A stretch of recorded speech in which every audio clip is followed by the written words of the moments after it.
ಕಡಲೆಕಾಯಿ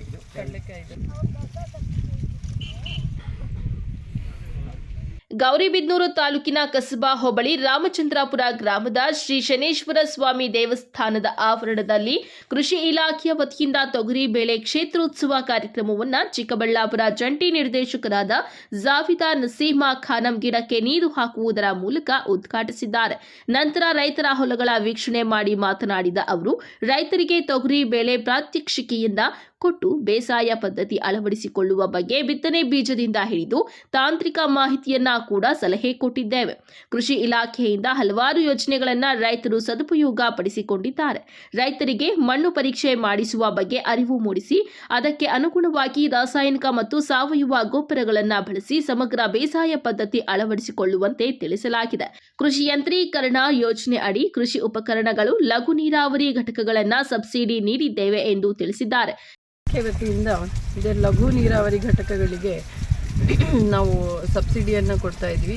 ಇದರಲ್ಲಿ ನಾವು 2 ಯೋಜನೆಯಲ್ಲಿ PMKSY MI ಹಾಗೂ ಅಟಲ್ ಭೂಜಲ್ ಯೋಜನೆಯಲ್ಲಿ ನಮ್ಮ ಒಂದು ಜಿಲ್ಲೆಗೆ 2 ಯೋಜನೆ ಸೇರಿ ಸುಮಾರು 20 ಕೋಟಿಯಷ್ಟು ನಮಗೆ ಈ ಸಲ ನಾವು ಹೆಚ್ಚಿಗೆ ಒಂದು ವಿಶೇಷ ಅನುದಾನವನ್ನು ತಗೊಂಡಿದ್ದೀವಿ.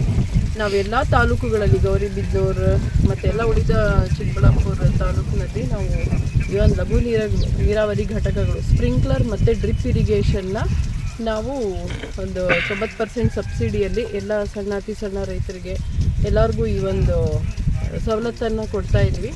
ರೈತರು ಕೂಡ ಈಗ ತಾವು ಇಲ್ಲಿ ನೋಡ್ದಂಗೆ ಸ್ಪ್ರಿಂಕ್ಲರ್ ಆಗಲಿ ಡ್ರಿಪ್ ಬೇರೆ ಬೇರೆ ಕಡೆ ಡ್ರಿಪ್ ಇರಿಗೇಷನನ್ನು ಮಾಡ್ಕೊತಿದ್ದಾರೆ. ನಮ್ಮ ಜಿಲ್ಲೆಯಲ್ಲಿ ಹೆಚ್ಚಾಗಿ ನಾವು ಏನು ನೀರಾವರಿ ಬೋರ್ವೆಲ್ ಇರಿಗೇಷನ್ ಮೇಲೆ ಡಿಪೆಂಡ್ ಆಗಿದ್ದಾರೆ. ಮುಂಚೆ ಎಲ್ಲ ಫ್ಲಡ್ ಇರಿಗೇಷನ್ ಮಾಡ್ತಿದ್ರು. ಈಗ ಈ ಒಂದು ಲಘು ನೀರಾವರಿ ಘಟಕಗಳು ಕೊಟ್ಟಿರೋದ್ರಿಂದ ನೀರಿನ ಮಿತ ಬಳಕೆ ಮತ್ತು ಸಂದಿಗ್ಧ ಪರಿಸ್ಥಿತಿಯಲ್ಲಿ ರೈತರು ನೀರನ್ನು ಬೆಳೆಗೆ ಹಾಯಿಸ್ಕೋಬಹುದು.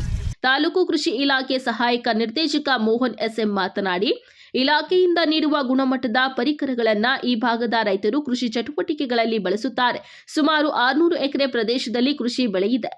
ಈ ಭಾಗದ ರೈತರಿಗೆ ಸುಮಾರು 100 ಸೆಟ್ ಸ್ಪ್ರಿಂಕ್ಲರ್ಗಳನ್ನು ಕೊಟ್ಟಿದ್ದೇವೆ. ರಾಮಚಂದ್ರಪುರ ಗ್ರಾಮದಲ್ಲಿ ಮುಂಗಾರಿನಲ್ಲಿ ಮುಸುಕಿನ ಜೋಳ, ನೆಲಗಡಲೆ, ತೊಗರಿ ಬೇಳೆಯನ್ನ ಹಾಗೂ ಹಿಂಗಾರಿನಲ್ಲಿ ನೆಲಗಡಲೆ, ಮುಸುಕಿನ ಜೋಳ ಬೆಳೆಗಳನ್ನು ಬೆಳೆಯುತ್ತಾರೆ ಎಂದು ಹೇಳಿದ್ದಾರೆ. ಇದೇ ಗ್ರಾಮದ ರೈತ ಅನಿಲ್ ಮಾತನಾಡಿ, ರೈತರಿಗೆ ಹನಿ ನೀರಾವರಿ ಹಾಗೂ ತುಂತುರು ನೀರಾವರಿ ತುಂಬಾ ಅನುಕೂಲವಾಗಿದೆ.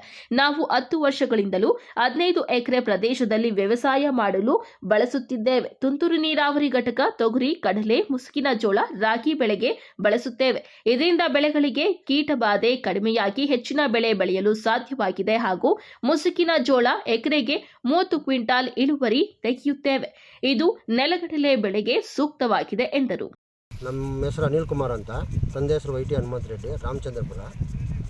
ಹನಿ ನೀರಾವರಿ ಚೆನ್ನಾಗಿ ಕೆಲಸ ಮಾಡ್ತಾಯಿದೆ ಸರ್. ನಾವು ಸುಮಾರು ಒಂದು 10 ವರ್ಷದಿಂದ ಆಗ್ತಾಯಿದ್ವಿ. ಲಾಸ್ಟ್ವರೆಗೂ ಆಗ್ತೀವಿ ಸರ್. ಇನ್ನು ಕೊಯ್ಯೋವರೆಗೂ ಹನಿ ನೀರಾವರಿನೇ, ತುಂತುರು ನೀರಾವರಿ.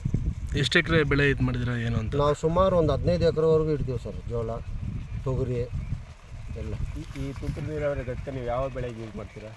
ನಾವು ಕಡಲೆ, ತೊಗರಿ, ಇದು ಮುಸ್ಕಿನ ಜೋಳ, ರಾಗಿ ಎಲ್ಲದಕ್ಕೂ ಯೂಸ್ ಮಾಡ್ತೀವಿ ಸರ್.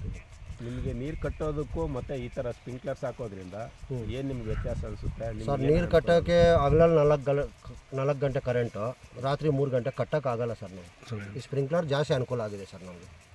ಯಾವ ರೀತಿ ಏನೇನು ಅನುಕೂಲ ಆಗಿದೆ? ಅದೇ ಕೂಲಿ ಪ್ರಾಬ್ಲಮ್ ಕಮ್ಮಿ. ನಾವು ಬೆಳಗ್ಗೆ ಬಂದು ಚೇಂಜ್ ಮಾಡೋದ್ರೆ ಒಂದು ದಿವಸ ಬಿಟ್ಬಿಟ್ಟು 7 ಗಂಟೆ ಚೆನ್ನಾಗಿ ನೆನೆಯುತ್ತೆ, ಚೆನ್ನಾಗಿ ಬರ್ತಾಯಿದೆ ಸರ್. ಇದರಿಂದ ಹೆಚ್ಚಿನ ಬೆಳೆನೂ ಬೆಳೆಯೋದಕ್ಕೆ ಅವಕಾಶ ಇದೆಯಾ? ಹೇಳ್ತಾ ಇರೋದು ನೀರು ಕಟ್ಟೋದ್ರಿಂದ ಸಪೋಸ್ 2 ಎಕರೆ ಕಟ್ಟೋದಾದರೆ ಇದು 4 ಎಕರೆ ಮಾಡ್ಬೋದು ಸರ್. ಇದು ಅಂದರೆ ನೀವು 2ರಷ್ಟು ಜಾಸ್ತಿ ಮಾಡ್ಬೋದು ಸರ್. ಮತ್ತು ಯಾವ ಹಂತದವರೆಗೂ ಈ ಸ್ಪ್ರಿಂಕ್ಲರ್ಸ್ನ ನೀವು ಯೂಸ್ ಮಾಡ್ತೀವಿ? ನಾವು ಕಟಾವು ಮಾಡೋರು ನಾವು ಹಾಕ್ತೀವಿ ಸರ್, ಬೇರೆಯವ್ರ ಕತೆ ಗೊತ್ತಿಲ್ಲ ಸರ್. ಕಟಾವು ಹಾಕ್ತೀವಿ ಸರ್. ಮತ್ತು ಸ್ವಲ್ಪ ಹೈಟ್ ಮಾಡ್ಕೊತೀವಿ ಸರ್ ನಾವು, ಪೈಪ್ ಹಾಕ್ಬಿಟ್ಟೆ. ಮತ್ತು ಇದರಿಂದ ನಿಮ್ಗೇನಾದರೂ ರೋಗ ಮತ್ತು ಕೀಟ ಬಾಧೆ ಏನಾದರೂ ಹತೋಟಿಗೆ ಬಂದಿರೋದು ಗಮನಕ್ಕೆ ಬಂದಿದೆ? ರೋಗ ಏನು ಹತೋಟಿಗೆ ಬಂದಿಲ್ಲ ಸರ್, ಔಷಧಿ ಹೊಡೆಯಲೇಬೇಕು. ಮತ್ತು ಕೀಟಗಳದು ಕೀಟಬಾಧೆ ಸ್ವಲ್ಪ ಕಮ್ಮಿ ಆಗುತ್ತೆ ಸರ್. ಕಮ್ಮಿ ಆಗುತ್ತೆ. ಇದೇ ವೇಳೆ ಜಿಲ್ಲಾ ಉಪ ಕೃಷಿ ನಿರ್ದೇಶಕರಾದ ದೀಪಶ್ರೀ, ಜಿಲ್ಲಾ ಕೃಷಿ ಅಧಿಕಾರಿ ಶ್ರೀನಿವಾಸ್, ಜಿಲ್ಲಾ ಆತ್ಮ ಯೋಜನೆ ನಿರ್ದೇಶಕ ಸತೀಶ್ ಕುಮಾರ್, ಕಸ್ಬಾ ಹೋಬಳಿ ಕೃಷಿ ಅಧಿಕಾರಿ ರಾಕೇಶ್ ಬಿ ಮತ್ತು ಕೃಷಿಕ ಸಮಾಜದ ಉಪಾಧ್ಯಕ್ಷ ಎನ್ಸಿ ಶ್ರೀರಾಮಯ್ಯ, ಪ್ರಗತಿಪರ ರೈತ ನಾಗರಾಜ್ ಮತ್ತಿತರರು ಭಾಗವಹಿಸಿದರು. KP Sameerachari, MMTV news, Gauribidanur.